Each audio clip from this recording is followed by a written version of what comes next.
Okay, Sri Bhagavad Gita. Okay, Sri Bhagavad Gita உண்மை உருவில் எனது நம்ம வந்து அத்தியாயம் 12 பக்தி தொண்டு பதம் 17 18 19 3 பதங்களை பார்க்க போறோம் இன்னைக்கு.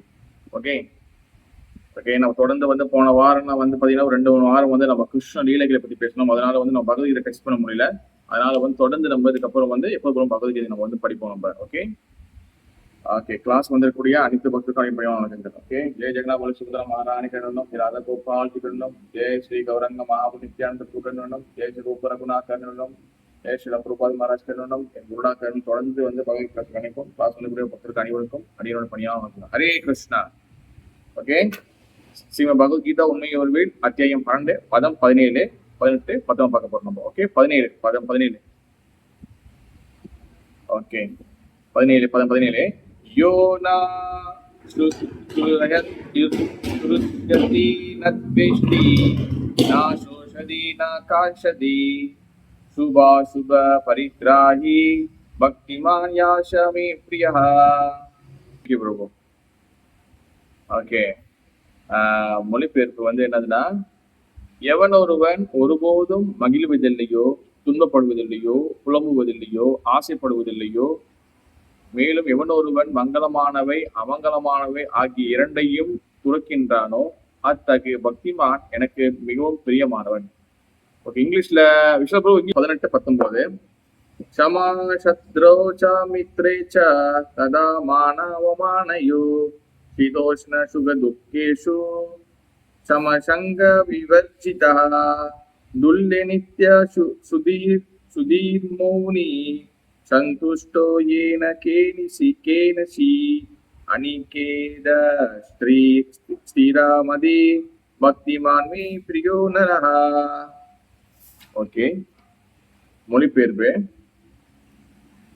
எவனொருவன் நண்பர்களையும் எதிரிகளையும் சமமாக பாவித்து மான அவமானம் இன்ப துன்பம் வெப்பம் குளிர் புகழ்ச்சி இகழ்ச்சி ஆகியவற்றில் நடுநிலை வகித்து களங்கம் தரும் தொடர்புகளில் இருந்து எப்போதும் விடுபட்டு மௌனமாக எதனை கொண்டு திருப்தியுற்று தங்கும் இடத்திற்காக கவலைப்படாமல் அறிவில் நிலை பெற்று பக்தி தொண்டில் ஈடுபட்டுள்ளானோ அத்தகைய மனிதன் எனக்கு மிகவும் பிரியமானவன்.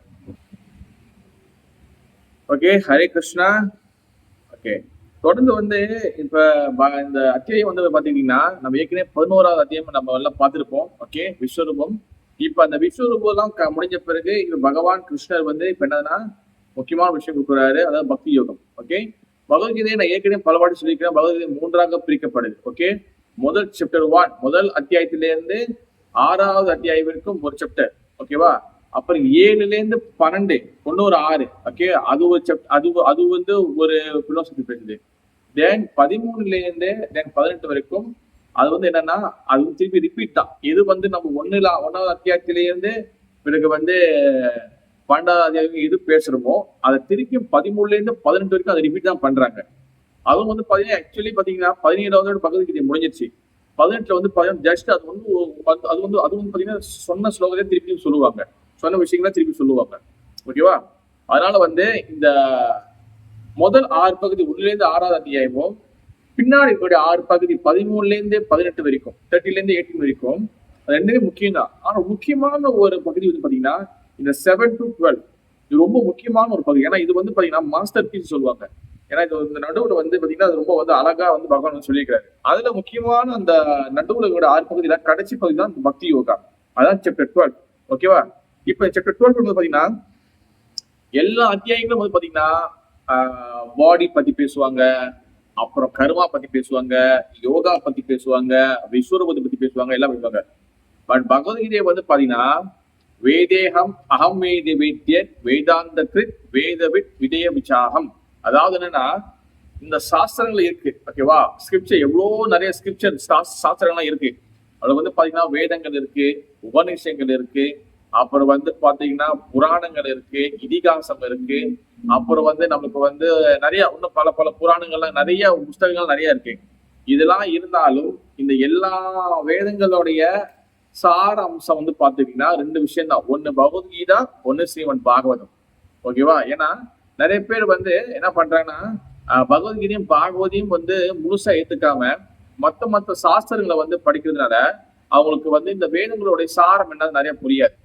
ஏன்னா பகவானே சொல்றாரு, வேதேகம் அகம் வேத வேத்திய வேதாந்த கிருத் வேதவித் வேதாந்தக்கு, அதாவது வேதேகம் அகம் வேத வேத்தியது என்னன்னா இந்த மொத்த சாஸ்திரங்கள் வந்து பாத்தீங்கன்னா வேதங்கள் எல்லாமே புராணங்கள் எல்லாம் வந்து பாத்தீங்கன்னா பகவான் அதாவது வேதங்கள் தான் இதெல்லாமே எழுதப்பட்டிருக்கு. இதெல்லாம் எதுக்காகனா பகவானை புரிஞ்சுக்கிறதுக்காக தான் இந்த வேதங்கள். ஆனா இது வந்து இது எல்லா சாஸ்திரையும் எடுத்துட்டீங்கன்னா இந்த பகவத்கீதை பாகவன் தவிர்த்து நீங்க இந்த 2 சாஸ்திரம் தவிர மத்த நீங்க எதை எடுத்தாலும் பகவான் யாருன்னு சொல்லி டைரக்டா சில இடத்துல சொல்லாது. எல்லாம் வந்து ஒரு மாதிரி மறைமுகமாவே இருக்கும். டைரக்டா சொல்லக்கூடிய 2 சாஸ்திரம் இது என்னன்னா, ஒண்ணு பகவத்கீதா, ஒண்ணு ஸ்ரீமன் பாகவதம். அப்ப அதுதான் வந்து பாத்தீங்கன்னா வேதேகம் அகம் வேத வேத்திய வேதாந்த கிருத் எழுதுறது யாரு? அவரு தான் எழுதுறாரு. யாரு? பகவானோட சக்தி ஆவேச அவதாரம் தான் வந்து பாத்தீங்கன்னா யாருன்னா ஸ்ரீல வியாச தேவர். இப்ப அவருதான் வந்து எழுதுறாரு. பகவானோட அவதார சக்தி வியாச தேவர் தான் வந்து இந்த வேதங்கள்ல வந்து எழுதுறாரு. அவரு எழுதி இதுக்கு என்னத்துக்கு கொடுக்குறாருன்னா பகவான் புரிஞ்சுக்கணும். அதனால தெளிவாக வந்து பகவத்கீதையில தெளிவாக அகம் சர்வஸ்ய பிரபு மத்த சரம் பிரதத்ததே தீமத்வம் பஜிதமா பூதபாவ சமதிதா, நான் தான் கண்ட்ரோல் பண்றேன் இந்த பௌதிக உலகத்தையும் ஆன்மீக உலகத்தையும். I am control of the spiritual world and material world. அவர் டைரக்டா சொல்றாரு. அதே போல அகம் சொல்லி நான் தான் எல்லாம் பண்றேன். அதாவது சர்வதர்ம பரிஜய மாமேகம் சரணம் பரிஜா, இது எல்லாமே வந்து நான் தான் பண்றேன். மண்மனா வாமன் பக்து எல்லாமே என்னைய வழிபாடு, என்னைய ஒர்ஷிப் பண்ணு அப்படின்னு சொல்லி அவர் டைரக்டா உரிமையை அதாவது அவர் வந்து உரிமை என்ன சொல்லுவாங்க, அவர் வந்து உரிமை என்ன சொல்லுவாங்க பிரபு? உரிமை என்ன சொல்லுவாங்க? ஸ்னேகமாதிஜி அண்டர்ஸ்டாண்ட் உரிமை? ஹரே கிருஷ்ணா வாங்குதா? உரிமை மீன்ஸ் அவங்க வந்து அவங்க ஒரு இது எடுத்துக்குவாங்க. அந்த அந்த உரிமை எடுத்துக்கிட்டு சொல்லக்கூடிய ஒரே ஒரு சாஸ்திரம் வந்து பாத்தீங்கன்னா பகவத்கீதை தான். பகவான் கிருஷ்ணர் அவர் வந்து அவர் சார்ஜ் எடுத்துக்கிறாரு.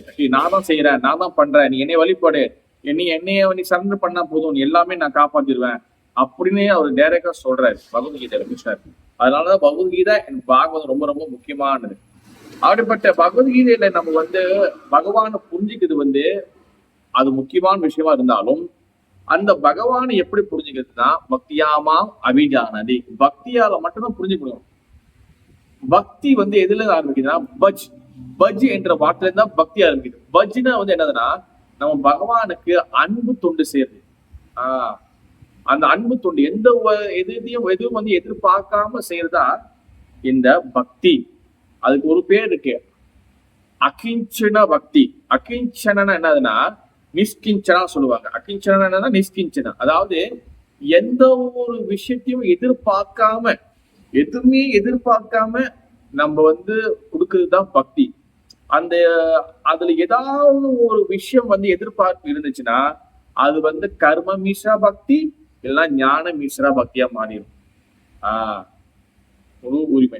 Thank you so much. முழு உரிமை, அதாவது அவர் வந்து கிருஷ்ணன் வந்து முழு உரிமை எடுத்துக்கிறாரு இந்த பகவத்கீதையில. என்னைய வழிபாடு, என்னைய பத்தி பேசி, என்னைய பத்தி கேளு, சதத கீர்த்தியந்தோமாம் ஏ பரிஉபயாசதே சேத சதயுக்தானாம் யோக சேம வகாமியகம். யார் என்னை பத்தி பேசுறாங்க, என்ன சிந்தனை இருக்கிறாங்களோ அவங்களுக்கு எது வேணுமோ அதை நான் கொடுத்து, அவங்க கிட்ட என்ன வேணுமோ அதை நான் கொடுத்து, அவங்களுக்கு என்ன செய்யணுமோ அதை நான் செஞ்சு அவங்களை நான் ப்ரொடெக்ட் பண்றேன் அப்படின்னு சொல்லி யோக சேம வகாமியகம் அப்படின்னு சொல்லி பகவத்கீதையில பகவான் சொல்றாரு. இது வேற எந்த சாஸ்திரத்திலயும் ரொம்ப குறவு இது. ஓகேவா? அப்ப அதே போல அப்படிப்பட்ட பகவான் நம்ம புரிஞ்சுக்கணும்னா எந்த ஒரு எதிர்பார்ப்பு இல்லாத அகிஞ்சனா பக்தி. அகிஞ்சனா மீன்ஸ் எந்த ஒரு எதிர்பார்ப்பும் இல்லாத பக்தி நம்ம பண்ணணும். அதுதான் ரொம்ப பியூரஸ்டான பக்தி. அதுதான் நம்மளுடைய கௌடிய தாராவுடைய, நம்மளுடைய கௌடிய வைஷ்ணவருடைய மெயின் பர்பஸே அதுதான். அப்படிப்பட்ட பக்தி நம்ம பகவானுக்கு சின்சியரா பண்ணும் போது அந்த பக்தி வந்து பாத்தீங்கன்னா நம்மளுக்கு நிறைய வகையான குவாலிட்டி, நிறைய வகையான தன்மைகள், நிறைய நல்ல good quality, good character, spiritual character. Good கேரக்டர்னா வெறும் வந்து மாரல் புக் படிக்கும் அந்த மாதிரி கேரக்டர் மட்டும் கிடையாது. நல்ல good character, spiritual character. Spiritual potential நம்மளுக்கு கிடைக்கும். அது கிடைக்கும் போது நம்மளுக்கு என்னென்ன சேஞ்சஸ் நடக்குது, நம்மளுக்கு என்னென்ன மாற்றங்கள் நடக்குதுன்னு சொல்லி அந்த லிஸ்ட் தான் இப்ப வந்து 17, 18, 19 பகவான் வந்து சொல்றாரு அர்ஜுனனுக்கு. இப்ப ஓகேவா, அது நம்ம என்னன்னு சொல்லி பார்ப்போம். என்னதுன்னா, எவன் ஒருவன் ஓகேவா, எவன் ஒருவன் ஒருபோதும் ஒருபோதும் மகிழ்வதில்லையோ, மகிழ்வதில்லையோ, நம்பர் 1. மகிழ்வதில்லைன்னா என்ன, அவங்க வந்து not so much happy. Okay. ரெண்டாவது, துன்பப்படுவதில்லையோ, துன்பப்படுவதில்லைன்னா அவங்க நாட் சோ மச் டிஸ்ட்ரெஸ், அவங்க வந்து அன்ஹாப்பி ஆக மாட்டாங்க. நம்பர் 3, புலம்புவதில்லையோ, இங்கிலீஷ்ல வந்து எஜிடேட் ஆகுறது. எஜிடேட்னா வந்து என்னன்னா போட்டு குழம்பிக்கிறது. நம்பர் 3. நம்பர் 4, ஆசைப்படுவதில்லையோ, அவங்க வந்து நோ டிசைர், அவங்க எந்த வகையான ஆசையும் கிடையாது.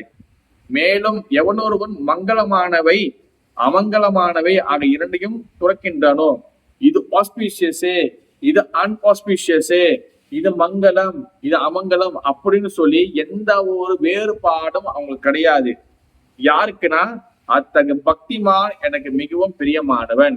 எஸ், நீங்க அவர் அழகா சொல்றாரு பாருங்க, எவ்வளவு அழகா அவர் வந்து பகவானுக்கு பகவத்கீதையில வந்து அந்த ஒருத்தன் பக்தியில வந்துட்டானா அவனோட சிம்டம் என்னன்னு சொல்லி அழகா சொல்றாரு. தட்ஸ் வை நம்ம பக்தியில இருக்குமா இல்லையான்னு சொல்லி இந்த மாதிரி சிம்டம் வச்சு நம்ம கண்டுபிடிச்சிக்கலாம். ஏன்னா நம்ம வந்து செய்யக்கூடிய பக்தி வந்து பாத்தீங்கன்னா, பக்தி 3 வகையா இருக்கு, ஞாபகம் வச்சுக்கணும். ஒண்ணு வந்து கர்ம மிஸ்ரா பக்தி, ரெண்டாவது வந்து ஞான மிஸ்ரா பக்தி, மூணாவது வந்து சுத்த பக்தி. ஓகேவா, இது வந்து பக்தி எத்தனை டைப் இருக்கு, ஓகேவா, எத்தனை வகையான பக்தி இருக்கு. ஆனா ஒன்னும் ஆழமா போனா பக்தி வந்து 3ஆக பிரிக்க முடியும். சாதனா பக்தி, பாவ பக்தி, பிரேம பக்தி. சாதனா பக்தினா வந்து என்னதுன்னா, நம்ம வந்து பிராக்டிஸ் பண்ணக்கூடிய பக்தி. அதாவது நம்ம வந்து ரூல்ஸ் ரெகுலேஷனை ஃபாலோ பண்ணணும். அதாவது விதி பக்தின்னு சொல்லுவாங்க. விதி பக்தினா நீங்க விதிமுறைகளை ஃபாலோ பண்ணணும், ரூல்ஸ் ரெகுலேஷன் ஃபாலோ பண்ணணும். நீங்க 4 கோட்பாடை கடைபிடிக்கணும், காலையில ஏஞ்சிக்கணும், மங்கள ஆரத்தி செய்யணும், நீங்க முடிஞ்ச துளசி பூஜை செய்யணும், நாமயம் பண்ணணும், வைஷ்ணவர்களை மதிக்கணும், பிரசாதத்தை ஏற்றுக்கணும், யாரையும் வந்து துன்பப்படுத்தி பேசக்கூடாது, அடக்கமா கத்துக்கணும். இந்த மாதிரி நிறைய ரூல்ஸ் ரெகுலேஷன் இருக்கு. கோயிலுக்கு வரணும், சேவை செய்யணும், மக்கள் சங்கத்தை எடுத்துக்கணும், டிவோட்டி சங்கத்தை எடுத்துக்கணும், வைஷ்ணவ சேவைகள் செய்யணும். இந்த மாதிரி நிறைய ரூல்ஸ் ரெகுலேஷன் இருக்கு. இதுதான் விதி பக்தி, இல்லைன்னா வந்து சாதனா பக்தி. அதுல நம்ம வந்து நல்லா செஞ்சு நம்ம ப்ரொமோட் ஆகினாதான் 2வது பக்திக்கு போக முடியும், பாவ பக்தி. பாவ பக்தினா என்ன இருக்கும்னா, நம்மளுடைய மூடு, நம்மளுடைய குணம், நம்மளுடைய அந்த சிந்தனை வந்து நம்மளுக்கு வந்து என்ன ஆகும்னா பகவான் கிட்ட நல்லா கனெக்ட் ஆயிடும். பாவ பக்தியில நீங்க வந்துட்டீங்கன்னா நீங்க ரூல்ஸ் ரெகுலேஷனை ஃபாலோ பண்ணணும்னு சொல்லி அவசியம் கிடையாது.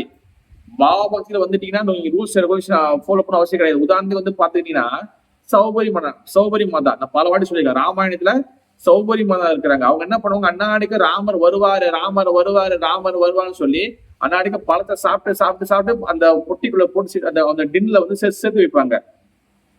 அவங்க ஏன்னா ராமர் வந்தாருன்னா அவருக்கு எந்த அளவுக்கு ஸ்வீட்டான அந்த பழத்தை கொடுக்கலாம் அப்படின்னு சொல்லிட்டு. ஆனா ஆக்சுவலி நீங்க விதி பக்தியில பாத்தீங்கன்னா, சாதனா பக்தியில பாத்தீங்கன்னா, நம்ம எச்சில் பண்ண பொருளை பகவான் கொடுக்கலாமா, கொடுக்க கூடாது.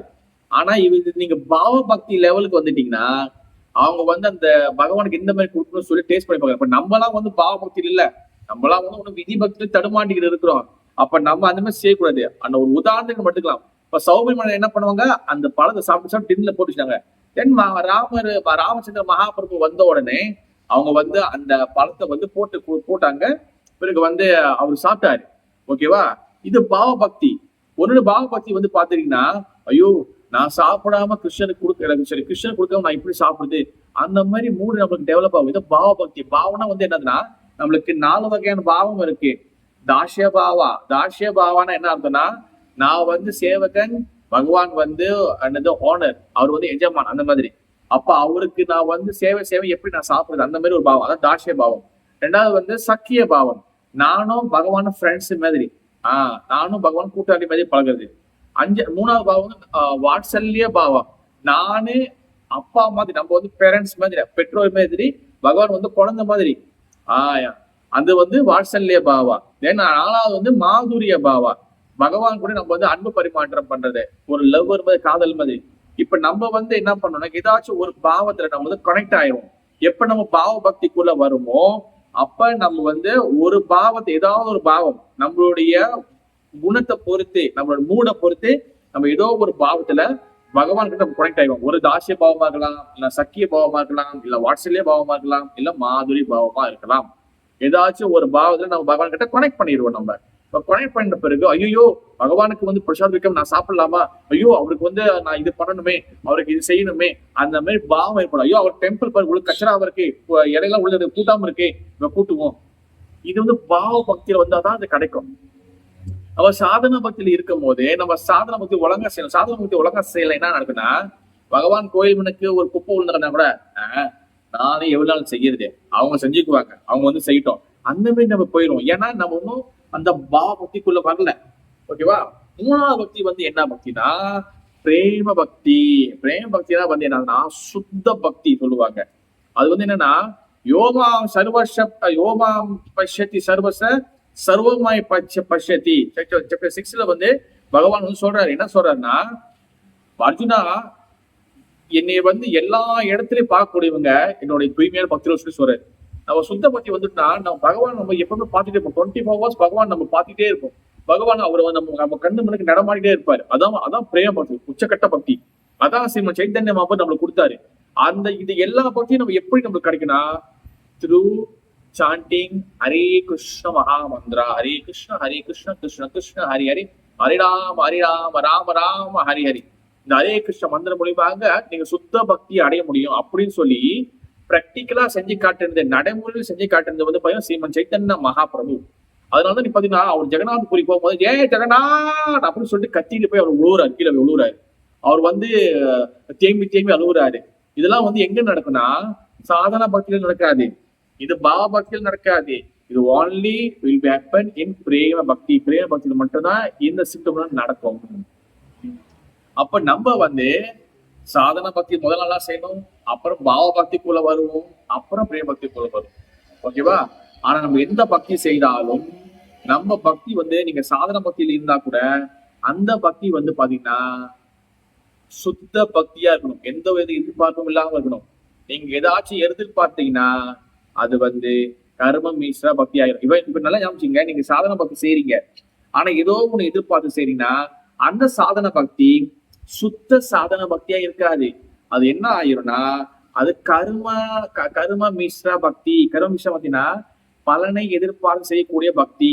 அந்த பலனை எதிர்பார்த்து செய்யக்கூடிய பக்தி என்ன ஆகும்னா உங்களுக்கு தகுந்த பலனை கொடுக்கும், ஆனா உங்களை அடுத்த கட்டம் பாவ பக்திக்கோ இல்ல பிரேம பக்திக்கோ கூட்டிட்டு போகாது. புரியுதா?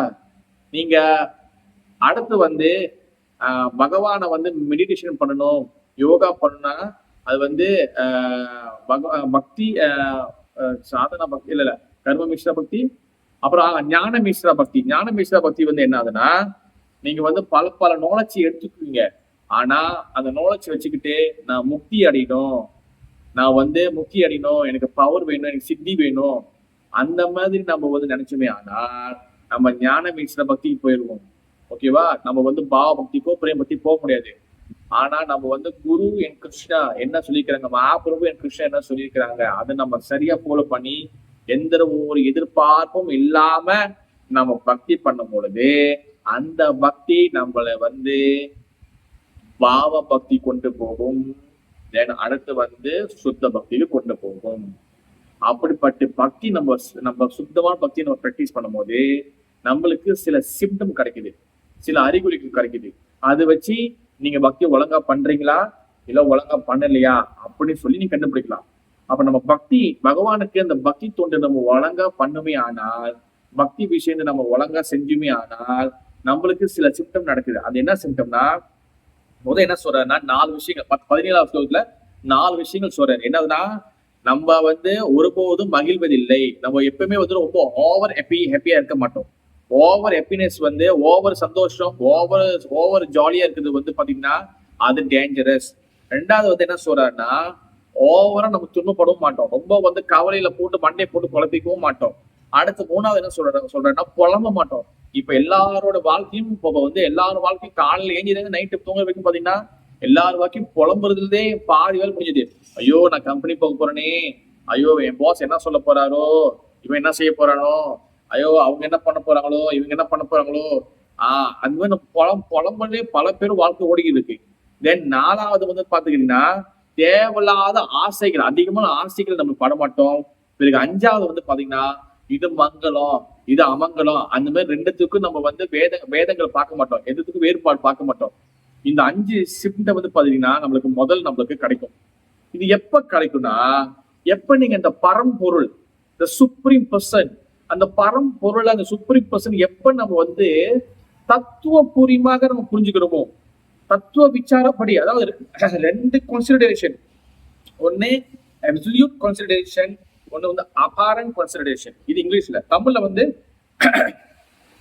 ஆழமாக பகவானை பற்றி புரிந்து கொள்வது, அடுத்து வந்து மேலோட்டமாக பகவான் பற்றி புரிஞ்சு கொள்றது. இது சமஸ்கிருத வார்த்தை இருக்கு, நீங்க வேணும் நோட் நினைச்சுக்கலாம். ஒன் இஸ் என்னதுன்னா தத்துவ விசார், ஒன்னு அபாட்ட விசார். தத்துவ விசாரனா ஆழமாக பகவான் பற்றி புரிஞ்சுக்கிறது, அப்சல்யூட் கன்சிடரேஷன். தென் மேலோட்டம் புரிஞ்சுக்கிறது பாத்தீங்கன்னா, அது வந்து பாத்தீங்கன்னா அபாட்ட விசார், அது வந்து அபாரண்ட் கன்சிடரேஷன். 2 விசார் இருக்கு, 2 வகையாக பகவான் புரிஞ்சுக்கலாம். ஒண்ணு தத்துவ விசார், அபாட்ட விசார். நம்ம என்னைக்குமே பகவானை வந்து தத்துவ பூர்வமா தான் புரிஞ்சுக்கணும். நீங்க நினைச்சு பாருங்க, மகாபாரதத்துல வந்து விதுரர் வந்து ஒரு நாள் வந்து சாப்பிட கூப்பிடுறாரு. அட் த சேம் டைம் துரியோதனும் சாப்பிட கூப்பிடுறாரு. ஆனா துரியோதனை சாப்பிட கூப்பிடும் போது பகவான் என்ன சொல்லிட்டாருன்னா, துரியோதனா எனக்கு வந்து பசி இல்லை துரியோதனா, நான் வந்து இது பண்ணிருந்தேன். அப்ப துரியோதன் என்ன பண்றாரு, என்னடா இது, நான் இவ்வளவு பிரம்மாண்டமா நான் சமைச்சு வச்சிருக்கேன், ஏன்னா துரியோதன ஏன் கிருஷ்ணவர் வரமாட்டாரு அப்படின்னு சொல்லி அவர் எதிர்பார்க்கிறாரு. ஆனா அவர் நேரா போறாரு, எங்க போறாரு, விதுரர் வீட்டுக்கு போறாரு. விதுரர் வந்து பாத்தீங்கன்னா சாதாரண ஏழை. ஆனா அவர் என்ன பண்றாரு, பகவான் வந்திருக்கு அந்த அந்த அன்புல என்ன பண்றாரு, அவர் வாழைப்பழத்தை வந்து கொடுக்குறாரு. ஆனா தோலை தூக்கி போட்டு, பழம் தூக்கி போட்டு தோலை கொடுக்குறாரு. அப்ப தோலை சாப்பிடுறாரு பகவான். அப்ப இதுல இந்த காட்சியை வந்து எப்படி வந்து ஆச்சாரியர் என்ன சொல்றாங்கன்னா, பகவானுக்கு வந்து பாத்தீங்கன்னா அவர் வந்து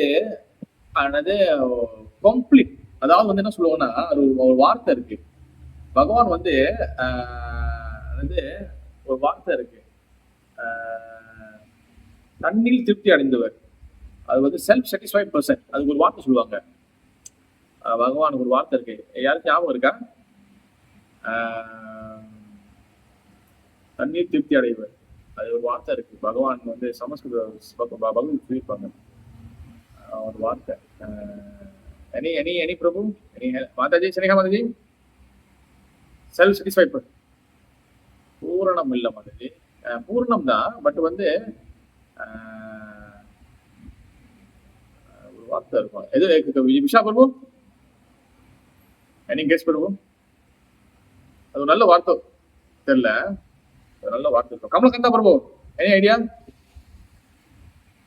self satisfied person. Vijay Krishnan Prabhu, அறிவோ, வெரி குட், வெரி குட், தலைவர் சொல்லிட்டாரு, வெரி குட் பிரபு. ஆத்மாராமா, எஸ். ஆத்மாராமா என்ன அர்த்தம்னா செல்ஃப் சாட்டிஸ்ஃபைட் பர்சன். அவர் தண்ணீர் திருப்தி அடைவாரு. நம்ம அவர் காலையில பசியார சாப்பிடணும், காலையில சாப்பிடணும், மத்தியானம் சாப்பிடணும், நைட்டு சாப்பிட்டா அவர் வயசு, அவருக்கு பசி, அவர் வந்து நல்ல ஹெல்த்தியா இருக்கும். அப்படி அவருக்கு எந்த அவசியமும் கிடையாது. அவர் பகவான் ஆத்மாராம். ஆத்மாராம்னா அவருக்கு நீங்க சமைச்சுதான் கொடுத்துட்டா நீங்க அவருக்கு பசிலாம் போகணும் கிடையாது. அவர் செல்ஃப் சாட்டிஸ்ஃபைட் பர்சன். நீங்க எழுதிச்சிங்க, ஜஸ்ட் நோட் டவுன் அந்த வார்த்தையா, ஆத்மாராம். நீங்க புக்ல எங்க எழுதிச்சிங்க, ஆத்மாராம், செல்ஃப் சாட்டிஸ்ஃபைட் பர்சன். அவர் வந்து தண்ணீர் திருப்தி அடைவார். ஆனா இருந்தும் 10% பழம் தோய் நம்ம பக்தியோட நமக்கு கொடுக்க சொல்றாங்க. நீங்க பக்தியோட எனக்கு வந்து பழமோ, பூவோ, ஒரு இலையோ, ஒரு தண்ணியோ, சாதாரண தண்ணி கொடுத்தா கூட நான் அதை அன்போடு எடுத்துக்கிறேன். ஏன்னா அங்க என்ன தேவைப்படுதுன்னா அன்பு. எப்ப நம்ம பக்தியில வந்து நம்ம வந்து அந்த அன்பு கொடுக்கணுமா, அன்பு உண்மையான அன்பு எங்க இருக்குன்னா பக்தியில தான் இருக்கு. சில பேர் பாத்தீங்கன்னா, இந்த சினிமா நடிகர்கள், இந்த என்ன சொல்றது, இந்த வெளியில உள்ளவங்க பாத்தீங்கன்னா அவங்க என்னென்னமோ சொல்லுவாங்க. என்னன்னா, இந்த கடவுளுக்கு அன்பு கொடு, அன்பு செய்ய அது பண்ணு. அன்பு வந்து கடவுள் இல்லாம சொந்தமா அன்பு வராது. வித்தான் பகவான், வித்தான் கிருஷ்ணா வந்து அன்பின் சொரூபம். நீங்க எவ்வளவு பெரிய எதிரியா இருந்தாலும் கிருஷ்ணனோட போஸ்டர் பண்ணனா அவங்க வந்து அப்படியே வந்து மெல்ட் ஆயிடுவாங்க. புரியுதா? அந்த அளவுக்கு வந்து பாத்துக்கிட்டீங்கன்னா பகவான் வந்து அன்பின் சொரூபம். அந்த அளவுக்கு வந்து அவர் வந்து அந்த அன்பு வந்து அவர்கிட்ட தான் இருக்கு. அப்ப நம்ம வந்து வித்தவுட் பகவான் நம்ம வந்து அன்பு கொடுக்கணும் அது வந்து ஃபெயில். அதனாலதான் அந்த அன்பு நம்ம உண்மையான பகவான் கிட்ட கொடுக்கும்போது நமக்கு அந்த குவாலிட்டி வரும். அதுதான் வந்து இது. அப்போ அதை பத்தி கொஞ்சம் பார்க்கலாம். ஓகே, நம்ம ஒரு பொழுதும் வந்து ஓவர் எப்பி ஆகக்கூடாது. ஓவர் எப்பி எப்ப நம்ம பகவான் கிட்ட வந்துட்டோமோ, எப்ப பகவானோட சேவை வந்துட்டோமோ, எப்போ பகவானோட கதைகளை புரிஞ்சுக்கிட்டோமோ, எப்ப பகவானோட தத்துவங்களை புரிஞ்சுக்கிட்டோமோ, எப்ப பகவான் விஷயங்களை ஸ்ட்ராங்கா நம்புறோமோ, குரு நம்புறோமோ, ஆச்சார நம்புறோமோ, எப்ப சாஸ்திரம் நம்புறோமோ, இந்த மாதிரி நம்ம வந்து ரொம்ப ஸ்ட்ராங்கா நம்ம வந்து அந்த நம்பிக்கை, அந்த ஸ்ரதா, அந்த ஃபேத் நமக்கு வந்து டெவலப் ஆக ஆக ஆக ஆக இந்த உலகம் தற்காலிகமானது, டெம்பரவரி. இந்த உலகம் வந்து டெம்பரவரி அண்ட் அது வந்து துக்காலயம். துக்காலயம் மீன்ஸ் இது வந்து ஃபுல் ஆஃப் மிஸ்டரிஸ் தான்.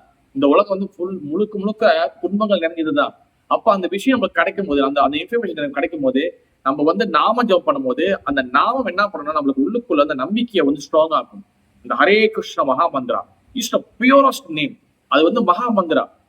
ரொம்ப ரொம்ப பியூரானது, புனிதமான நாமம் அது. அதை நீங்க பண்ண பண்ண பண்ண பண்ண பண்ண பகவான் சேவை செய்ய உங்களுக்கு இந்த உலகம் எப்படிப்பட்டது, என்ன மாதிரி மாயான உலகம், இந்த உலகம் நம்மளுக்கு எப்படிலாம் நம்மளுக்கு ஏமாத்தி இருக்கு, கிருஷ்ணன் நம்மளுக்கு எவ்வளவு பெரிய பொக்கிஷத்தை நம்மளுக்கு கொடுக்க வந்திருக்கிறாரு, இந்த மாதிரி எல்லா விஷயமும் நம்மளுக்கு வந்து ஸ்ட்ராங்கா நம்மளுக்கு புரிய ஆரம்பிச்சிடும். அப்ப என்ன நடக்கும்னா, நம்ம அந்த அந்த அந்த அந்த மாதிரி இன்ஃபர்மேஷன் நம்மளுக்கு தத்துவம் புரிஞ்ச பிறகு நம்ம ஓவர் எப்பி ஆக மாட்டோம். எவ்வளவு பேர் உங்களுக்கு மாலை போட்டு புகழ்ந்தாலும் எல்லாம் குரு என் கிருஷ்ணா, ஏதோ கிருஷ்ணர் குரு தான் நமக்கு இது பண்றாங்க. அதே போல துன்பம், எப்படிப்பட்ட துன்பம் வந்தாலும், யாரு செத்து போனாலும் சரி, என்ன பண்ணாலும் சரி, ஓகே, எல்லாம் தற்காலிகமானது. இந்த உடல் முடிஞ்ச பிறகு நம்ம வேற உடம்பு எடுக்கிறோம். ஜென்ம கர்ம என்னது 2:13 என்னது 2:13 ஒரு ஸ்லோகம் இருக்கும். என்ன ஸ்லோகம்னா 2:13 தேகனு அஸ்மி யதா தேஹே கௌமாரம் யௌவனம் யதா ததா தேகந்தர பிராப்தி வீர தத்திர நமுஹந்தி. இந்த உடல் வந்து நம்ம பிறந்த உடனே, நம்ம சிறு வயசு நம்ம பேபியா இருக்கிறோம், அப்புறம் நம்ம பாடி வந்து சொல்லி மாறிட்டே இருக்கோம், உடம்பு மாறுது, அப்புறம் இளமையா ஆகிறோம், யூத் ஆகிறோம், அப்புறம் கொஞ்சம் ஒரு வயசாகுது, அப்ப செத்து போயிடும். அப்ப இந்த உடம்பு மாறிட பிறகு, இந்த உடம்பு செத்து போன பிறகு, இந்த உடம்பு அழிஞ்சிட பிறகு ஆத்மா வேற உடம்பு போகுது. அப்ப இங்கே சாஸ்திரம் என்ன சொல்றதுன்னா, நீ இந்த உடம்பை வச்சுக்கிட்டு நீ வந்து எல்லாமே வந்து உன்னோட நினைக்காத. இந்த உடல் தற்காலிகம், இந்த பாடி வந்து டெம்பரவரி. நான் அந்நியமான சரீரே. அழிவில்லாதது வந்து எதுனா இந்த உள்ளுக்குள்ள இருக்கக்கூடிய ஆத்மா. இந்த ஆத்மா வந்து வேற யாரும் இல்ல, பேயோ பூதமோ பிசாசோ கிடையாது. இந்த ஆத்மா என்றது நான் தான் அந்த ஆத்மா. I am the soul. இந்த பிலோசபி வந்து பகவத்கீதை, பாகவதம், புராணம் சொல்லி கொடுக்குது. பகவான் கிருஷ்ணன் டைரக்டா சொல்றாரு. ஆனா இந்த விஷயத்தை நம்ம தெரிஞ்சுக்கிட்டோம்னா நம்ம வந்து ஓவர் எப்பயே ஆக மாட்டோம், நம்ம வந்து ஓவர் துன்பமா ஆக மாட்டோம். அப்புறம் வந்து என்னது, புலம்ப மாட்டோம். எதுக்கு எடுத்தாலும் புலம்புது, எப்பவுமே ஸ்டெடியா இருக்கும். ஏன்னா எல்லாமே இங்க தற்காலிகம். எவ்வளவு பெரிய உங்களுக்கு கஷ்டம் வந்தாலும், எவ்வளவு பெரிய துன்பம் வந்தாலும், ஆனா அந்த எல்லா கஷ்டங்களும் துன்பங்களும் எல்லாமே கடந்து போகக்கூடியதுதான். எல்லாமே நம்ம வந்து அது ஒரு இங்கிலீஷ்ல வேர்ட் சொல்லுவாங்க, அதாவது கிளவுன், பாஸ் கிளவுனா சொல்லுவாங்க, பாசிங் கிளவுனா. அந்த மேகங்கள் எப்படி வந்து அப்படி போயிட்டே இருக்குமோ, அந்த மாதிரி துன்பங்கள் எவ்வளவு, ஐயோ இன்னைக்கு என்ன நடக்க போகுது, என்னன்னா எல்லாமே கடந்து போகும். நம்ம வந்து ஒரு உதாரணம் சொல்றேன், யாரையும் நம்ம ஹர்ட் பண்றதுக்காக சொல்ல, உதாரணத்துக்கு ஜஸ்ட் இந்த பாயிண்ட புரிஞ்சுக்காக நான் சொல்றேன். இப்ப நம்மளுக்கு ரொம்ப நெருக்கமானவங்க, ரொம்ப நமக்கு ரொம்ப பிடிச்சவங்க யார் இருந்தாலும், அவங்க நம்மளை விட்டு பிரியும் போது, அவங்க வந்து இறக்கும் போது, அவங்க டெத் ஆன பிறகு நம்ம என்ன நினைப்போம், ஐயோ நான் இங்க இல்லாம நான் எப்படி இருப்பேன்னு நினைப்போம். ஆனா நம்ம அவங்க இறந்த பிறகு வாழ்க்கை என்ற சக்கரம், இந்த சைக்கிள் வந்து ஓடிட்டேதான் இருக்கும். மறுநாள் எழுதிக்கணும், இப்படி நம்ம சாப்பிடணும், நம்ம வேலைக்கு போகணும், அடுத்து ஒரு வாரம் சென்று நம்மளோட ரொட்டீன் லைஃப் ஓடிட்டு தான் இருக்கும். இந்த உலகம் யாருக்காகவும் எதற்காகவும் காத்திருக்காது. அதனால வந்து எல்லா துன்பங்களும் கடந்து போயிட்டே இருக்கும். இந்த ஸ்ட்ரென்த், இந்த மன உறுதி எப்ப கிடைக்கும்? சும்மா வீட்டுல உட்கார்ந்து படம் பார்த்து டிவி பார்த்துட்டு இருந்தா கிடைக்காது. எப்ப சாஸ்திரம் படிக்கிறோம், எப்ப பிலோசபி அண்டர்ஸ்டாண்ட் பண்ணது, எப்ப நம்ம கிளாஸ் வருமோ அப்பதான் நம்மளுக்கு இந்த தத்துவங்கள் புரியும். இல்லைன்னா புரியாது நம்மளுக்கு. அப்ப என்ன நடக்கும், புலம்ப மாட்டோம். அடுத்து நடக்கும், ஆசைப்படும். தேவையில்லாத ஆசைகள் நமக்கு வராது. எல்லாமே இந்த உலகத்துல எது தேவையோ, அது நம்ம வாங்கிக்கலாம். அது எந்த வகையான அது தப்பு கிடையாது. ஆனா தேவையில்லாத ஆசைகள், உங்ககிட்ட ஏற்கனவே வந்து 2 ஷூ இருக்கு, இல்ல 3வது ஷூ வேணும். என்கிட்ட ஏற்கனவே வந்து ஒரு கார் இருக்கு, எனக்கு எக்ஸ்ட்ரா ஒரு கார் வேணும். எனக்கு ஏற்கனவே வந்து 10 டசன் சட்டை ட்ரெஸ் எல்லாம் இருக்கு, எனக்கு 1 சட்டை வேணும். எது உங்களுக்கு வேணுமோ, எது உங்களுக்கு வந்து அத்தியாவசியமோ, எது உங்களுக்கு வந்து நீட்டோ அது நீங்க வாங்கிக்கலாம் இந்த உலகத்துல. ஆனா தேவையில்லாத ஆசைகளை வந்து உங்க மனசு போகாது. எப்ப போகாதுன்னா, எப்ப நீங்க பக்தி பண்றீங்களோ, எப்ப பகவானுக்கு நீங்க பக்தி தொண்டு செய்றீங்களோ, எப்ப நீங்க டிவோஷன் சர்வீஸ் செய்றீங்களோ, இந்த தேவையில்லாத ஆசைகள் வராது. அடுத்து அடுத்து என்னதுன்னா, மங்களம் அமங்கலம், ஆஸ்பிஷியஸ் அண்ட் இன்ஆஸ்பிஷியஸ். இது மங்களம், இது அமங்கலம், இது நல்ல நேரம், இது கெட்ட நேரம். நேரத்துல எங்க நல்ல நேரம் கெட்ட நேரம் இருக்கு? நல்ல நேரம் இருக்கு, கெட்ட நேரம் இருக்கு. ஆனா இந்த நல்ல நேரம் கெட்ட நேரம் யாரு? இவங்களும் ஒரு வகையான தேவர்கள் தான். நல்ல நேரம் சொல்லக்கூடிய ஒரு டெமிகாட்ஸ், ஒரு தேவர் இருக்கிறாரு. கெட்ட நேரம் சொல்லக்கூடிய ஒரு தேவர்கள் இருக்கிறாங்க. ஆனா இவங்க எல்லாரும் யாரோட கண்ட்ரோல் இருக்கிறாங்க? ஈஸ்வர சர்வபூதானாம் இதயேஷு அர்ஜுனா கச்சதி சொல்லி சொல்றாரு. எல்லாரும் இதயத்துல பரமாத்மா இருக்கிறேன். அது மட்டும் இல்லாம அகம் சர்வச பரவோ, நான் எல்லாத்தையும் தான் கண்ட்ரோல் பண்றேன். ஈஸ்வர பரமகிருஷ்ண சச்சிதான விக்கிரகா, நான் தான் இந்த உலகத்துக்கு, நான் தான் சுப்ரீம், நான் தான் எல்லாத்தையும் இது பண்றேன். அதே போல சிவபெருமான் சொல்றாரு, ஆராதனா விஷ்ணு ஆரா சர்வேஷ்ணா. பகவான் விஷ்ணுவோட வழிபாடு மிக சிறந்தது. அதோட பகவத்கீதை சொல்றாரு, என்னை மட்டும் நானே மன்மனா பாமட் பக்தோ மாட்யாதி நான் நமஸ்குரு, என்னை மட்டும் நினைச்சுக்கோ, என் நாமத்தை மட்டும் சொல்லி சொல்றாரு. கடைச்ச பகவத்கீதை பகவான் என்ன சொல்ற கடைசியில, சர்வதர்மான் பரித்யஜ்ய மாமேகம் சரணம் பிரஜா அகம் துவாம் சர்வபாபேப்யோ மோக்ஷா மாப்ஜா. என்னைய மட்டும் நீ சரணகதி அடி, என்னைய மட்டும் நம்பு, யாரு உனக்கு துன்பத்தை கொடுக்க போறா, நான் பாத்துக்கிறேன், எல்லா பாவத்தையும் வெளியாக்குறேன்னு சொல்லி பகவான் சொல்றாரு. ஏன்னா எல்லாமே அவளுக்கு கொண்டு தான் இருக்கு. உபதர்ஷ்டா அனுமந்தா பக்தா போக்தா மகேஸ்வரம். இந்த உலகத்துல எது அசைனமோ எது நடக்கணுமோ எல்லாமே அவர் கண்ட்ரோல்ல தான் இருக்கு. அப்ப நீங்க சில இடத்துல கேட்கலாம், அப்ப வந்து சில பேர் பொம்மை வைக்கிறாங்க, சில இடத்துல வந்து கெட்டது பண்றாங்க, அப்ப அதுவும் பகவான் சொல்லி செய்யறாங்களா? அப்படி கிடையாது. பகவான் வந்து எல்லாத்துக்கும் சுதந்திரம் கொடுத்திருக்கிறாரு. ஆனா உங்க சுதந்திரப்படி நீங்க என்னென்ன பாவ காரியங்கள் புண்ணிய காரியம் செய்றீங்களோ அதை நீங்க அனுபவிச்சுதான் ஆகணும்.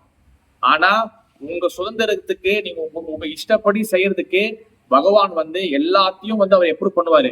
ஆனா நீங்க செஞ்ச காரியத்துக்கு, நம்ம செய்யக்கூடிய பாவத்துக்கு, நம்ம செய்யக்கூடிய புண்ணியத்துக்கு, நம்ம செய்யக்கூடிய பக்திக்கு நம்ம தான் அதை அனுபவிச்சாகணும். அதுவும் பகவான் பார்த்துக்கிட்டு தான் இருக்கிறாரு. எல்லாமே அவர் கண்ட்ரோல்ல தான் இருக்கு. யாரும் அவர் தப்பவே முடியாது.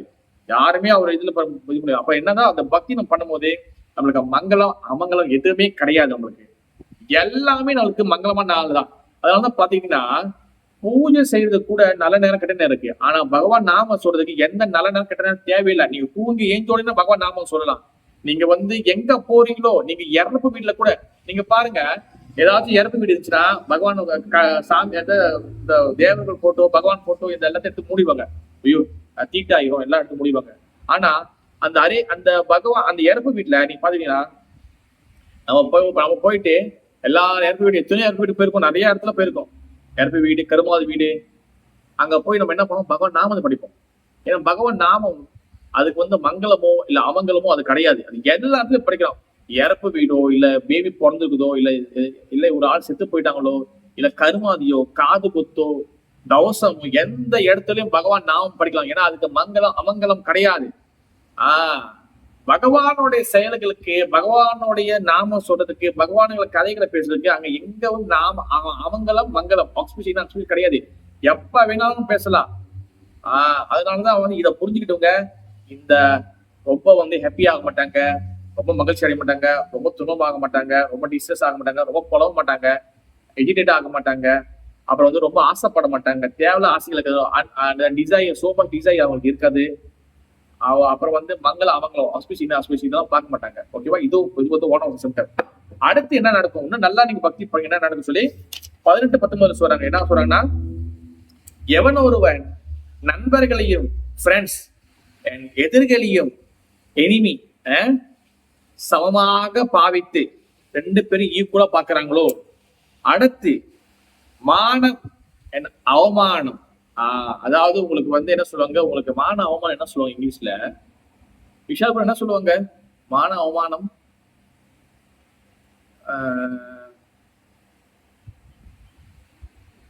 Thank you so much bro. Honour and dishonour, மான அவமானம். அப்புறம் இன்ப துன்பம், ஹாப்பினஸ் அண்ட் டிஸ்ட்ரெஸ். அடுத்து வெப்பம் குளிர். வெப்பம் குளிர்னா ஹாட், அதாவது சம்மர். அப்புறம் வந்து என்ன இன்னொன்று வந்து குளிர்னா வந்து என்ன சொல்லுவாங்கன்னா குளிர் என்ன சொல்லுவாங்க, அது ஆப்போசிட். ஹாட்டா இருக்கிறதும் சரி, கோல்டா இருக்கிறதும் சரி, ரெண்டுமே சரி, ரெண்டு சிச்சுவேஷன் சரி. அண்ட் புகழ்ச்சி இகழ்ச்சி. புகழ்ச்சி இகழ்ச்சி என்ன சொல்லுவாங்கன்னா இங்கிலீஷ்ல உங்களுக்கு வந்து நேம் ஃபேம் கிடைக்கிறது. And at the same time உங்களுக்கு வந்து என்ன சொல்லுவாங்க, உங்களுக்கு வந்து இகழ்ச்சி என்ன சொல்லுவாங்க, நேம் ஃபேம். அப்புறம் அதுக்கு ஆப்போசிட் ஃபேம் இன்ஃபேமா. ஓகே, ஃபேம் இன்ஃபேம் கரெக்டா ப்ரோ? இன்ஃபேமா, இன்ஃபேம் தானே? இன்ஃபேமிங்.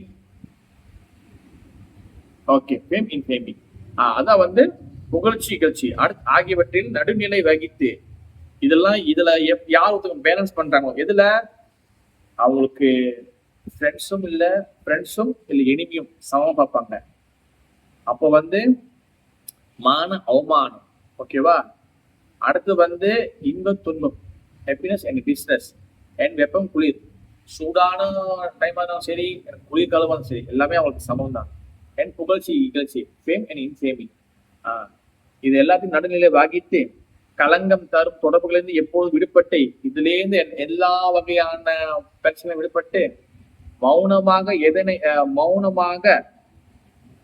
எதனை கொண்டு திருப்தியுற்று தங்கும் இடத்திற்காக கவலைப்படாமல் அறிவில் நிலை பெற்று பக்தி தோணி ஈடுபட்டுள்ளானோ. எஸ், தங்கும் இடம் என்னன்னா நம்ம இங்க எக்ஸிஸ்ட் ஆகுறதுக்கு, நம்ம இங்க சர்வைவ் பண்றதுக்கு பல வகையான பிளான் பண்றோம். பல வகையான சோ மச் பிளான். அந்த சோ மச் பிளான் வந்து நம்ம எல்லாமே பண்ணலாம். நான் 50% இப்படி இருப்பேன், 100% இப்படி இருக்க போறேன், 60% இருக்க போறேன். பட் பகவான் வந்து ஒரே ஒரு பீஸ் புரிந்தாருன்னா முடிஞ்சு. நாளைக்கு நம்ம வந்து முடிஞ்சு நம்மளை வந்து இறந்து போயிடும். அதனால வந்து பிளான் பண்ணலாம், ஆனா அது எப்படி பண்ணணும்னா எல்லாமே குரு அண்ட் கிருஷ்ணா. நம்ம வந்து வேலை செய்யணும், அதுக்கு வேலை செய்யக்கூடாதுன்னு சொல்ல வரல. வேலை செய்யுங்க, ஸ்கூல் படிக்கணும் ஸ்கூல் படிங்க, எல்லாம் உங்களுடைய உங்களுடைய கர்ம வினைகள் எதுவோ, உங்களுடைய டெய்லி ரொட்டீன் எதுவோ அது செய்யலாம். அட் த சேம் டைம் நம்ம வந்து நம்மளுடைய டிபெண்ட் இருக்குல்ல, யாரை சார்ந்து இருக்கணும், நம்ம பகவான் கிருஷ்ணரை பகவானை சார்ந்து இருக்கணும். அப்பதான் நம்மளுக்கு வந்து மங்களமான இந்த விஷயம் நடக்கும். நம்ம வந்து ஃப்ரெண்ட்ஸோ இல்ல எனிமியோ நம்ம ரெண்டுமே சமமா பார்ப்போம். பிறகு வந்து மான அவமானம், நம்மளுக்கு வந்து அது மான அவமானம் என்ன சொன்னீங்க விஷால் பிரபு? என்ன சொன்னீங்க? சாரி, மான அவமானம். Sorry, okay, thank you bro. Honour and dishonour. உங்களுக்கு ஆனர் பண்றாங்க, ஒரு இடத்துல மாலை போடுவாங்க, ஒரு இடத்துல செருப்பால் அடிப்பாங்க, ஒரு இடத்துல நல்லா பேசுவாங்க, ஒரு இடத்துல நம்மளை வந்து பின்னாடி பேசுவாங்க. எல்லாமே நம்மளுக்கு இருக்கும், ஓகேவா? நம்ம எதை பத்தியும் நம்ம வந்து கவலைப்பட மாட்டோம், ஓகேவா? அடுத்து வந்து பாத்துக்கிட்டீங்கன்னா நம்ம வந்து வெப்பம் குளிர் இன்பம் துன்பம், ஓகேவா? இதெல்லாத்தையும் சமமா இருப்போம். பிறகு இங்க சோ மச் பிளான் பண்ணியிருக்க மாட்டோம். நம்ம எல்லாமே டிபெண்ட் ஆன் கிருஷ்ணா. நான் வந்து ஒரு சின்ன ஒரு விஷயம் சொல்றேன். நம்மளோட பண்டித தத்துவம் இருக்காங்களே, சைத்தன்ய மகாபிரபு கிருஷ்ணர், நித்யானந்த பிரபு பலராம், அத்வைத ஆச்சாரியா சதாசிவம், தென் கதாதார பண்டிட் நீங்க பாத்தீங்கன்னா ஸ்ரீமதி ராதாராணி, அண்ட் ஸ்ரீவாஸ் தாக்கூர் இருக்கிறார்ல, அவர் வந்து பாத்தீங்கன்னா ஸ்ரீ நாரத முனிவர். நாரத முனிவர் தான் கலிபுத்திர ஸ்ரீவாஸ் தாக்கூர் வராரு. இந்த ஸ்ரீவாஸ் தாக்கூர் வந்து பாத்தீங்கன்னா அவர் வந்து கர்கஸ்டர், அவர் வந்து ஒரு ஃபேமிலி மேன். ஆனா அவர் என்ன பண்ணுவாருன்னா, அவர் வந்து எப்பவுமே மதுக்கறி பிக்ஷை எடுப்பாங்க. பிக்ஷை எடுத்துதான் பிக்ஷன் என்ன அவங்க போவாங்க, சில இடத்துக்கு போவாங்க. போயிட்டு இந்த மாதிரி வந்து பகவான் சேவைக்காக நாங்க தொண்டு சேரும், எங்களுக்கு உங்ககிட்ட ஏதாவது எதாவது கொடுங்க, ஹரே கிருஷ்ணா தான் சொல்லுவாங்க. அப்பா வீட்டுல உள்ளவங்க என்ன பண்ணுவாங்க, சில அரிசி பருப்புலாம் போடுவாங்க. ரொம்ப நேரம் இருந்து பிச்சை எடுக்க மாட்டாங்க. பிச்சை எடுக்கிறது வேற, பிக்ஷை வேற, ஓகேவா? அவங்க போய் நிற்பாங்க, ஹரே கிருஷ்ணா சொல்லுவாங்க. அந்த கர்கஸ்ல வந்து கொஞ்சம் அரிசியோ பருப்பு தான் போடுவாங்க. ஏன்னா இப்படிதான் வந்து ஆரம்ப காலகட்டத்துல பிராமணர்கள் வந்து வாழ்ந்துகிட்டு இருந்தாங்க. அவங்க பிக்ஷை எடுப்பாங்க, அதுக்கப்புறம் அவங்க இது பண்ணுவாங்க, பகவானுக்கு ஆஃபரிங் பண்ணுவாங்க. அவங்க மற்றவங்களுக்கு வந்து சாஸ்திரங்கள் சொல்லி கொடுப்பாங்க. அதனாலதான் அவங்க வேலைக்கு போக மாட்டாங்க, ஓகேவா? ஆனா ஒரு நாள் சைத்தன்ய மகாபிரபு கேட்கிறார், அரே ஸ்ரீவாஸ் தாக்கூர், ஸ்ரீவாஸ் தாக்கூர், இப்ப உனக்கு வந்து அன்னாடிக்கு சாப்பாடு வந்து ஏதோ கிடைச்சது, உனக்கு சாப்பாடு உனக்கு அறவே கிடைக்கல, உனக்கு உணவு கிடைக்கல, உனக்கு உனக்கு ஃபுட்டு கிடைக்கலன்னா நீ என்ன பண்ணுவ அப்படின்னு மகாபிரபு கேட்கிறாரு. அப்புறம் ஸ்ரீவத்சகர் என்ன பண்றாரு, என்ன சொல்றேன்னா, எனக்கு ஒரு நாளுக்கு ஏதாச்சும் ஒரு நாள் எனக்கு அறவே எதுவும் கிடைக்கலையா, நான் சகிச்சு கொள்ளுவேன், நான் தொலைட் பண்ணுவேன், நான் சகிச்சுக்குவேன். மறுநாளும் எனக்கு பகவான் கொடுக்கலன்னா 2வது நாளும் நான் சகிச்சுக்குவேன், நான் பொறுமையா இருப்பேன், நான் அதை தொலைட் பண்ணிடுவேன், நான் சகிச்சு கொள்வேன். 3வது நாளும் பகவான் எனக்கு கொடுக்கலன்னா நான் சகிச்சு கொள்வேன். 3வது நாளும் நாங்க பட்டினியா இருந்தாலும் எங்களுக்கு ஒண்ணுமே கிடைக்கல கூட நாங்க சகிச்சுக்குவேன். 4வது நாள் எதுவுமே கொடுக்கலன்னா நான் அவர் என்ன பண்ணுவார், நான் அழகா சொல்லுவாரு, அவர் 3 வாட்டி கை தட்டுவாரு, 3 வாட்டி கை தட்டுவாரு. அப்ப சைத்தன்ய பாபா கேட்டுவார், ஏன் சிவசாபு கை தட்டுன்னு. அதாவது இந்த 3 வாட்டி நான் கை தட்டு என்னன்னா, நான் 3 நாள் நான் பார்ப்பேன், எனக்கு பகவான் எனக்கு எதுவுமே எனக்கு படி எடுக்கலண்ணா, பகவான் எனக்கு எதுவுமே கொடுக்கலண்ணா. தென் 3வது நாள் முடிஞ்சு 4வது நாள் என்ன பண்ணுவேன், நானும் என் குடும்பத்தில் எல்லாரும் சேர்ந்து நாங்க நேரா போயிட்டு கங்கையிலயோ யமுனாலேயோ விழுந்து நாங்க தற்கொலை பண்ணிக்குவோம். ஏன்னா பகவான் எங்களை மெயின்டைன் பண்ணல, இனி நாங்கள் இருந்து கஷ்டப்பட்டு என் பிள்ளைங்க கஷ்டப்பட்டு நான் என்ன பண்ண போறேன், நான் பகவான் எங்களை எடுத்துக்கோன்னு சொல்லி நான் அவர் நினைச்சு நாங்க தண்ணியில விழுந்துருவோம் அப்படின்னு சொன்னா மகாபிரபு ஷாக்காயிடும். அவர் மகாபிரபு என்ன சொல்லுவாருன்னா, Vivasaku, you is the sincere devotee and fully surrendered devotee. அதாவது முழு சரணாகதி அடைஞ்சவங்களோட சிம்டம் இதுதான். அதாவது எந்த சூழ்நிலையிலையும் பகவான் மீது ஒரு சின்ன ஃப்ராக்சர் ஆஃப் த என்ன சொல்றோம், ஃப்ராக்சர் ஆஃப் த அன்ஃபேத் வரவே வராது. அவங்க அவநம்பிக்கை இவர் காப்பாற்றுவதற்காக முன்னாடி அந்த வரவே வராது. என்னைக்குமே தூய்மையான பக்தர்களுக்கு சரணாகதி அடைஞ்சவங்களுக்கு என்னைக்கும் பகவான் மேல ஒரு துளி கூட சந்தேகம் வரவே வராது. அவங்க எப்போதுமே என்ன பண்ணுவாங்க, எனக்கு எவ்வளவு கஷ்டம் வந்தாலும் எவ்வளவு துன்பம் வந்தாலும் பகவான் கிருஷ்ணர் என்னை ப்ரொடெக்ட் பண்ணுவார், என்னை பாதுகாப்பார், அவர் என்னை கண்டிப்பா பண்ணுவார். அப்படி இல்லைன்னா நான் அவர் எனக்கு என்ன கொடுக்குறாரோ நான் அதை ஏத்துக்கிறேன். அது மரணமா இருந்தாலும் சரி, அது டெத்தா இருந்தாலும் சரி, எதா இருந்தாலும் நான் ஏத்துக்கிறேன். இது எப்ப நடக்கும், நம்ம எப்ப பகவானுடைய பக்தி தொழில சின்சியரா வரணும், அப்பதான் இந்த மாதிரி நடக்கும். நம்மளுக்கு எதிரியும் கிடையாது, நண்பரும் கிடையாது, மானமும் கிடையாது, அவமானமும் கிடையாது, நம்ம குளிரும் கிடையாது, வெப்பமும் கிடையாது. நம்மளுக்கு எல்லாமே நம்ம சென்டர், எல்லாத்தையும் நம்ம நியூட்ரலா இருக்கும். இப்ப நம்மளுக்கு என்ன பிரச்சனைனா, நம்ம இந்த உலகத்துல எது எடுத்தாலும் எக்ஸ்ட்ரீம் லெவல்ல போயிடும், எது எடுத்தாலும் அவ்வளவுக்கு அதிகம் போயிடும். இன்பம் கிடைச்சுன்னா ஓன்னு கத்தி ஆர்ப்பாட்டம் பண்றோம். இன்னைக்கு சோ மச் ஹாப்பினஸ், எல்லாம் டான்ஸ் ஆடி பாட்டெல்லாம் போட்டு டான்ஸ் ஆடி எல்லாம் சோ மச் ஹாப்பினஸ். ஏதோ வீட்டுல ஒரு ஏற்பட்டு இருந்துச்சா இல்ல துன்பம் பண்ணுமா அழுந்து புலம்பி ஆயோ நேத்துதான் இருந்தியே.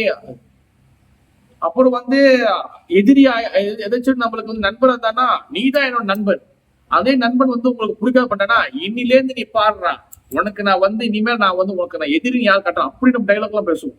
சினிமா டைலாக்லாம் எல்லாமே எக்ஸ்ட்ரீம் லெவல்ல, எல்லாமே 100 இல்லைன்னா நம்ம 0 அந்த மாதிரி எல்லாம் எக்ஸ்ட்ரீம் லெவல்ல போறோம் நம்ம. நீங்க பாருங்க, இப்ப ஃபார் எக்ஸாம்பிள் ஹாப்பினஸ் நீங்க பாருங்க, நம்ம எப்படியோ இந்த உலகத்துல ஹாப்பினஸ் தேடுறதுக்கு, சந்தோஷம் தேடுறதுக்கு எங்கெங்கயோ நம்ம போறோம், அங்க போறோம் இங்க போறோம். யூத்தா இருக்கிறவங்க எல்லாம் சேர்ந்து ஏதாச்சும் என்ஜாய் பண்றதுக்கு வெக்கேஷன் போவாங்க, ஃபேமிலியா இருக்கிறவங்க ஏதாச்சும் ஹாப்பினஸ் தேடுறதுக்கு எங்கே போவாங்க. சில புறப்பாதனுடைய ஒரு வீடியோ, ஒரு பாட்ஸ் இன்னைக்கு தான் நான் அனுப்பிவிட்டேன் ஒரு வீடியோ, அது எத்தனை பேர் பாத்தீங்கன்னு எனக்கு தெரியல. அவர் அழகா சொல்றாரு, don't waste your time, don't waste your time. இங்க ஸ்விம்மிங் பண்றதுக்கு வேணா, நீங்க எத்தனை பேர் கேட்டிருப்பீங்க தெரியல, நான் வேணா திருப்பி அனுப்பணும், வேணும் சொல்லுங்க. அவர் அழகா சொல்லிப்பாரு, இங்க ஸ்விம்மிங் பண்றதுக்கு, இங்க என்டர்டைன்மெண்ட் பண்றதுக்கு, இங்க அது பண்றதுக்கு, இது பண்றதுக்கு அழகா சொல்லி ஒரு வாரம் சொல்லிப்பாரு. இந்த ஃபிஷிங் இருக்காங்களா, ஃபிஷிங் பண்றவங்க சோ மச் டைம் அதை வேஸ்ட் பண்றாங்க. எல்லாமே வேஸ்ட். உங்க எனர்ஜி, உங்க மணி, உங்களோட டைம் எல்லாம் வேஸ்ட். நீங்க சும்மா என்ஜாய் பண்றதுக்கு, டான்ஸ் ஆடுறதுக்கு இதுக்கு நம்ம வரல. நம்மளோட டைம் எப்படி கிருஷ்ண பக்தி, கிருஷ்ண கான்சியஸ்னஸ், கிருஷ்ண உணவு எப்படி நம்ம வருதுன்னு அதுக்கு நம்ம யூட்டிலைஸ் பண்ணணும். அந்த நேரத்தை நம்ம அதுக்கு செலவுப்படுத்தணும். ஒவ்வொரு நிமிஷமும், ஒவ்வொரு மணி துளியும், ஒவ்வொரு டிராப்ஸ் ஆஃப் செகண்டும் நம்மளுக்கு வந்து ஜேம்ஸ் மாதிரி, அது பவுன் மாதிரி, நம்மளுக்கு கோல்டு மாதிரி நம்மளுக்கு. அதுக்கு நம்ம டைமை யூஸ் பண்ணணும் அப்படின்னு சொல்லி பகவான் ஸ்ரீ கிருஷ்ண சாரி ஸ்ரீ பிரபுபாதர் அந்த வீடியோ சொல்லியிருப்பாரு. எஸ், நம்ம வந்த பர்பஸ் வந்து என்னதுன்னா, நம்ம வந்து பல பல பிரிவுகள் பாவம் பண்ணி ஏதோ ஒரு புண்ணியம் பண்ணனால, ஏதோ பக்தி பண்ணனால, யாரோ செய்த ஒரு இதனால, நம்ம ஏதோ செஞ்ச பக்தினால நம்மளுக்கு இப்ப கிருஷ்ண பக்தி ஏதோ ஒரு சிறிதளவு நம்ம வந்து நிக்கிறோம். நம்ம ஏதோ பகவத்கீதை படிக்கணும், ஏதோ கிளாஸ் வரும். நீங்க நினைச்சு பாருங்க, எத்தனையோ பேர் இந்த நேரத்துல, எத்தனையோ பேர் இந்த சண்டேல, எவ்வளவு பேரு வேலை இருக்கிறவங்க விட்டுருங்க, எத்தனையோ பேர் இந்த நேரத்துல எவ்வளவு பேர் டைம் வேஸ்ட் பண்ணிட்டு இருப்பாங்களா, இருக்க மாட்டாங்களா? ஏதோ பண்ணிருப்பாங்க, அது பண்ணிருப்பாங்க, ஏதோ பண்ணிருப்பாங்க. எத்தனை பேருக்கு வந்து இந்த மாதிரி கிளாஸ் வந்து கலக்கணும் வந்து அவங்களுக்கு வந்து அந்த ஞானம் இருக்கு. இதே நேரத்துல நம்ம கிருஷ்ண பக்தர்கள் நம்ம கிளாஸ் போய் சொல்ல, இதே போல இந்த அன்னைக்கு எத்தனையோ டெம்பிள்ல கிளாஸ் ஓடிட்டு இருக்கும், டெம்பிள்ல ஓடும், ஆன்லைன்ல ஓடும், எங்கெங்க உலகம் ஃபுல்லா கிளாஸ்ல ஓடிதான் இருக்கும். எத்தனை பொதுமக்கள் வந்து கலந்துக்கிறாங்க. ஏன்னா இந்த சோசியல் மீடியா காலகட்டம், இது வந்து நவீனமான உலகம். இப்ப வந்து எல்லாம் சோமா டெக்னாலஜி. இப்ப நம்ம வந்து நீங்க வீட்டுல போய் பத்திரிக்கை கொடுத்துதான் ஒருத்தர் கூப்பிடணும் அவசியம் கிடையாது, எல்லாமே சோசியல் மீடியா. அப்ப எத்தனை பேருக்கு நம்ம கொடுக்கணும், வாங்க கலந்துக்குங்க. அப்ப எத்தனை பேருக்கு அந்த இன்ட்ரெஸ்ட் இருக்கு? இதுதான் வந்து என்னதுன்னா, இந்த இந்த நம்ம வரணும் என்ன அர்த்தம்னா, நம்மளுக்கு நம்ம எதுவும் சிறிதளவு வந்து பாக்கியம் பண்ணிருக்கோம், பாக்கியவான் ஜீவாத்மா. அப்ப நம்ம என்ன பண்ணணும்னா, நம்ம இந்த ஹியூமன் லைஃபோட பர்பஸ் என்னது, நம்ம மனித வாழ்க்கை குறிக்கோள் என்னது, அதை நம்ம புரிஞ்சுக்கணும். நம்ம மனுஷ வாழ்க்கை குறிக்கோள் வந்து என்னதுன்னா, ஒரே விஷயம் வந்து என்னதுன்னா, நம்ம பகவானுக்கு பக்தி பண்ணணும். அந்த பக்தி எந்த மாதிரியான பக்தி? அகிஞ்சனா பக்தி. அதை நம்ம சரியா சொல்றேன், அகிஞ்சனா பக்தி. எந்த ஒரு எதிர்பார்ப்பும் இல்லாம, எந்த ஒரு இப்ப பாத்தீங்கன்னா சிவசாஸ்திரம் சொன்னார் பாத்தீங்களா, எந்த ஒரு எதிர்பார்ப்பும் இல்லாத ஒரு பக்தி. என்னை கிருஷ்ணர் கொண்டே. அதனாலதான் சரணாகதி. சரணாகதினா என்னன்னு சொல்லி பகவத்கீதையில 18வது அத்தியாயம் 16வது ஸ்லோகத்துல அரிய பக்தி விலாசில சில புறப்பாத கோட் பண்ணிருப்பாரு. அது என்னதுன்னா, நீங்க அந்த ஸ்லோகத்தை பார்க்கலாம். Chapter 16 chapter 18 shloka 66 சர்வதம் பரிச்சை. அந்த ஸ்லோகத்துல பொருள்ல புறப்பாத ஒரு ஸ்லோகம் கோட் பண்ணிருப்பாரு அரிய பக்தி விலாசில. என்னதுன்னா, ஆணுக்குள்ளேய சங்கல்பம், பிரதிகுலேஷ பிரச்சனம், அடுத்த ரக்ஷியாதி விஸ்வாசோ, கோப்துர்துவே வரணம் ததா, ஆத்ம நிக்ஷேப கற்பன்யே, ஷட்விதோ சரணாகதி. சரணாகதிக்கு நம்ம வரணும். சரணாகதிக்கு நம்ம உள்ளக்குள்ள வந்தாதான் நீங்க பக்திக்குள்ள வர முடியும். வித்தவுட் சரணாகதி நீங்க பக்தி நம்மளுக்கு கிடைக்காது. அப்ப சரணாகதி எப்படி கிடைக்குன்னா, முதல் சிரவணம். நம்ம வந்து பகவான் பத்தி கேட்கணும். நம்ம சிரவணம் ஒழுங்கா இருந்தாதான் நம்மளுக்கு வந்து கீர்த்தனை பகவான் பத்தி நாம சொல்ல முடியும். பகவான் நாமத்தை நம்ம சொல்ல நம்மளுக்கு வந்து அனார்த்தங்கள் வெளியாகும், அழுகைகள் வெளியாக நம்மளுக்கு வந்து அந்த பிலோசபி தத்துவங்கள் ஃபேத் டெவலப் ஆகும். அப்ப நம்மளுக்கு வந்து அந்த பிலோசபி அந்த தத்துவங்களை புரிஞ்ச உடனே நம்ம என்ன ஆகும், அடுத்து நம்ம சரணாகதிக்கு போகும். வித்தவுட் லிசனிங் நம்ம கேட்கலன்னா நம்ம எப்படி சரணாகதிக்கு போவோம்? அப்ப சரணாகதிக்கு போகலாம். எப்படி நம்மளுக்கு பக்தி கிடைக்கும்? பக்தி எப்படி கிடைக்கும்னா, ஒருத்தவங்க மீது நம்பிக்கை இல்லைன்னா நம்ம பக்தி பண்ண முடியாது. இப்போ ஒரு பொண்ணு ஒரு பையனை நான் கல்யாணம் பண்றேன்னா, அந்த பையன் மீது நம்பிக்கை இல்லைன்னா எப்படி அவன் கல்யாணம் பண்ணுவா? பையன் மீது நம்பிக்கை இல்லைன்னா எப்படி அவன் கல்யாணம் பண்ணி அவ கூட குடும்பம் நடத்துவா? அப்ப என்ன பர்பஸ்னா, என்ன அர்த்தம்னா, நம்ம வந்து பக்தினா வந்து என்ன அர்த்தம்னா, நம்ம வந்து அவங்க மீது பகவான் மீது நம்பிக்கை வரணும். நம்பிக்கை இல்லாம, நம்பிக்கை வளர்க்காம எப்படி நம்ம வந்து பகவான்கிட்ட பக்தி பழக்க முடியும்? அப்ப நம்பிக்கை வரணும், என்ன பண்ணணும், நம்ம நிறைய கேட்கணும். அப்ப சரணாகதி அடையணும். இப்ப சரணாகதி எப்படி வரும்? ஒருத்தவங்க எப்ப நம்ம சரணாகதி அடைவோம்? எப்போ ஒரு பொண்ணு வந்து ஒரு பையனை எப்ப நம்புவா? அவன் மேல் நம்பிக்கை இருந்தா தான் நம்புவான். அவளை நம்பி சரணாகதி அடைஞ்சு அவ கூட போவான். அதே போல நமக்கு வந்து நம்பிக்கை ரொம்ப முக்கியம். நம்பிக்கை நல்லா வளர்ந்தாதான் நம்ம சரணாகதி அடைய முடியும். சரணாகதி தான் வந்து என்னதுன்னா, 6 வகையான சரணாகதி எது சொல்லி சொல்றாங்க. முதல்ல என்னதுன்னா, ஆணுக்குள்ளே சங்கல்பம், பகவானுக்கு பிடிச்சமான விஷயங்களை செய்யறது. அடுத்து வந்து பிரதிகுலேஷ பிரஜனம், பகவானுக்கு பிடிக்காத விஷயங்கள்லாம் விட்டுறது. இதெல்லாம் வந்து சரணாகதியோட ஒரு விஷயம். நம்ம பக்தி பாதையிலுமே நம்மள இருக்கிறோம்.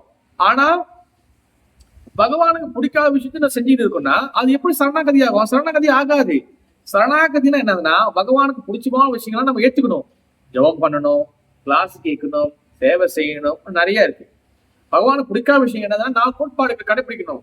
தேவையில்லாத அதாவது மது அருந்துறது, ஆல்கோஹால் அது குடிக்கூடாது, விட்டுடணும். பிறகு வந்து இலிச்சி செக்ஸ், தேவையில்லாத ஆண் பெண் உறவு அது செய்யக்கூடாது, அது விட்டுடணும். அப்புறம் வந்து மீட் ஈட்டிங், ஒரு உயிர் கொண்டு சாப்பிடக்கூடாது, அது விட்டுடணும். அப்புறம் வந்து கேம்பிளிங், சூதாடுறது, அது விட்டுடணும். இதெல்லாம் வந்து பகவான் பிடிக்காதது. அப்ப இதெல்லாம் விடணும். இதெல்லாம் வந்து சரணாகதியில முக்கியமான ஒரு விஷயம். அதான் ஆணுக்குள்ளியான சங்கல்பம், பகவான் பிடிச்ச விஷயங்களை செய்யறது. பிரதிக்குள்ள விஷயம் பிரதி என்ன, பகவானுக்கு பிடிக்காத விஷயம் விட்டுறது. அடுத்து மூணாவது என்னது, ரக்ஷியாதி என்ன அப்படின்னா, பகவான் என்னை ப்ரொடெக்ட் பண்ணுவார், அவர் எனக்கு ப்ரொடெக்ஷன் கொடுப்பார், அந்த நம்பிக்கை இருக்கணும். அது மூணாவது. விசுவாசம், அவர் மீது அந்த அந்த அந்த நம்பிக்கை இருக்கணும், விசுவாசம் இருக்கணும். ஓகேவா? அது நாலாவது. அஞ்சாவது கோப்துவே வர்ணம் ததா. அஞ்சாவது என்னதுன்னா, அவரு எனக்கு எப்பவுமே எனக்கு கைட் பண்ணுவாரு, என்னை எப்பவுமே என்னை வழி நடத்துவாரு அப்படின்னு சொல்லி நம்பிக்கை இருக்கணும். ஆறாவது என்னது, ஆகு நிக்ஷேப, சாரி 1 2 3 4 5 5 வந்து கோபுது வர்ணம் ததா, நம்மள எப்பவுமே கைட் பண்ணுவாரு. ஆறாவது என்னன்னா ஆகு நிக்ஷேப கற்பண்ணியோ, அதாவது என்னன்னா எப்பவுமே நம்ம வந்து பணிவா இருக்கிறது. அதுவும் வந்து சரணாகதியில ஒரு விஷயம், எப்பவுமே யாருக்கிட்டையும் பணிவா இருக்கிறது. இந்த மாதிரிலாம் நம்ம இந்த நிலைமைக்கு வந்தாதான் நம்ம வந்து பகவானுடைய பக்திக்குள்ள வர முடியும். அப்படி வரும்போது நமக்கு என்ன பண்ணணும், இந்த மாதிரி நிறைய சிம்டம் பாத்தீங்களா, எதிரியும், அதாவது நம்மளுக்கு வந்து யார் எனிமி கிடையாது, யார் ஃப்ரெண்ட்ஸும் கிடையாது, நம்மளுக்கு வந்து டிஸ்டன்ஸ் கிடையாது, நம்ம ஹாப்பினஸ் எல்லாமே நியூட்ரலா இருக்கும். புரியுதா? அப்ப இதுக்கெல்லாம் நம்ம இதெல்லாம் இந்த குட் குவாலிட்டிலாம் எப்ப நமக்கு கிடைக்கும்னா, எப்ப நம்ம வந்து பக்தி ஒழுங்கா பண்றோமோ. அது என்ன பக்தி? சுத்த பக்தி, இல்லைன்னா அகிஞ்சன பக்தி, எதையுமே எதிர்பார்க்காத பக்தி. அதை பண்ணும் போது நம்ம ஸ்லோலி சாதனா பக்தி, குரு கிருஷ்ண புரோபா சொல்லியிருக்கிற சாண்டிங் பண்றது, தேவை இதெல்லாம் ஒழுங்கா செஞ்சுமே ஆனால், கதைகள்லாம் ஒழுங்கா கேட்டுமே ஆனால், நம்மளோட பக்தி பண்ண அந்த அந்த சாதன பக்தி ஒழுங்கா பண்ண நம்ம நம்பிக்கை டெவலப் ஆகும். நம்பிக்கை டெவலப் ஆகும் போது நம்ம சரணாகதிக்கு வருவோம். நம்ம நல்லா சரணாகதி நம்ம பண்ண நம்ம சுத்த பக்திக்குள்ள வருவோம். சுத்த பக்திக்குள்ள வந்துட்டுனா இந்த மாதிரி இந்த விஷயங்கள்லாம் சொன்னாங்களா, இதெல்லாம் நம்மளுக்கு வந்து நமக்குள்ளேயே அது நடக்கும். எதை பத்தி கவலைப்பட மாட்டோம், இப்ப நியூட்ரலா இருக்கும். புரியுதா? ஹரே கிருஷ்ணா. ஜெயம் ஸ்ரீமத் பகவத்கீதா கி ஜெய். ஜெய ராதா கோபால் की जय. जय जगन्नाथ सुभद्रा महारानी की जय. जय श्री प्रभुपाद महाराज की जय. ताई गौर प्रेमानंदे. हरि हरि ஓம். ஹரே கிருஷ்ணா. ஏதோ கேள்விக்கு சந்தேகங்கள் இருக்கின்றதா?